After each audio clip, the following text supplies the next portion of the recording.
A recent poll found that about 2/3 of us believe the country is more divided than usual. We certainly talk about it more. There's certainly more magnification of division, that's for sure.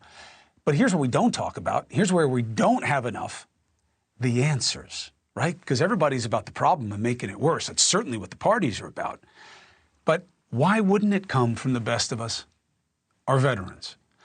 So the group you're about to hear about equips veterans to become leaders in their communities, to bring people from opposite ends of the political spectrum together and create unity, brick by brick, as he says, taking what they learned on the battlefield and applying it to the home front. Let's bring in the founder of A More Perfect Union, Iraq combat veteran Jake Harriman. Jake, I've been waiting to meet you. You come highly recommended by mutual friends. It's great to be here, Chris. Thanks.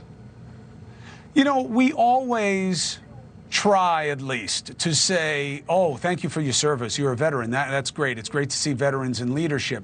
But I can't remember ever seeing a kind of political action committee of sorts coming from veterans for veterans to mobilize veterans in communities across the country. Why did you believe this would work, and how is it working? You know, I came to this work from my previous work where I was fighting extreme poverty downrange in conflict areas, trying to really give people lasting, meaningful choices, that freedom that we enjoy here in the United States. I had gotten into that work because of the operations that we had done when I was a Force Recon Marine and infantry before that in some of these tough places, where I began to see that a lot of the choices that these folks had in desperate poverty drove them into a lot of the groups we were fighting, whether it was Al-Qaeda or eventually ISIS. So originally I started an organization to bring former operators into these tough areas to work with folks who knew sustainable solutions to poverty, to help lift these folks out of poverty and create resilience corridors to stop the spread of ISIS and Al-Qaeda.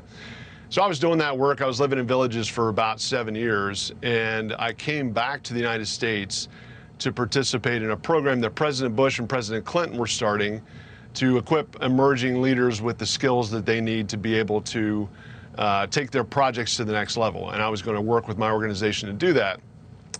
But when I came home for this project, you know, I hadn't been in the States I hadn't lived here for 15 years. I'd always been downrange in combat as a Marine, and then I lived in these villages for my organization, Nuru International, for 7 years. And man, Chris, when I came home for this project, this program with the presidents, I was shocked by what I saw. I did not recognize the country that I left to fight for in 2000. There was this bitter divisiveness and fear that was ripping the country apart. You had this harmful toxicity that had gotten into our politics, really destroying all value for the American citizens. And I was sad. You know, all of us had been downrange fighting to protect and preserve the idea of America, only to realize it wasn't going to be ISIS or Al-Qaeda that defeated us. It was going to be us. And then I got really angry. And I was like, you know, I did not watch a bunch of my buddies pay the ultimate sacrifice only to allow us to tear ourselves apart here at home. And so that motivated me, it moved me, and I wanted to try to find a solution here.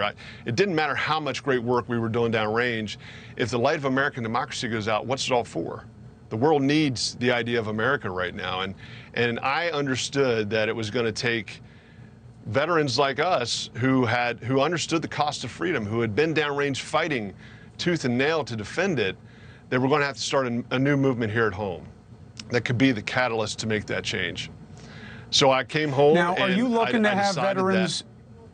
Are you looking to have them in elected office, or is it just equipping people within their communities and their private roles as citizens? You know, how does it work best? So we actually have a two-front approach. So on the one side, we're trying to build the next generation of civic organization for the country. And now it's a veteran-led initiative. You know, when veterans, our men and women, come home from overseas fighting in Iraq and Afghanistan, they need a new hill to take. They need purpose, they need meaning. And there's no greater hill right now to take than helping save our democracy. So we equip and train the very best veterans from around the country at a program we've started at the University of Montana to give them the skills and tools they need to go back to their communities and launch what we call brickyard operations.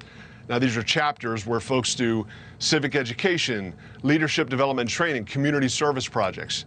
We believe we got to get Americans physically together again, get our hands dirty together, break bread together, have tough conversations together in an attempt to help not just find common ground, but higher ground. Hey, thank you for watching.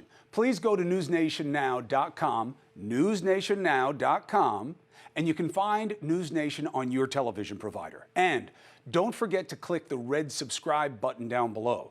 Then you will get more of NewsNation's fact-driven coverage.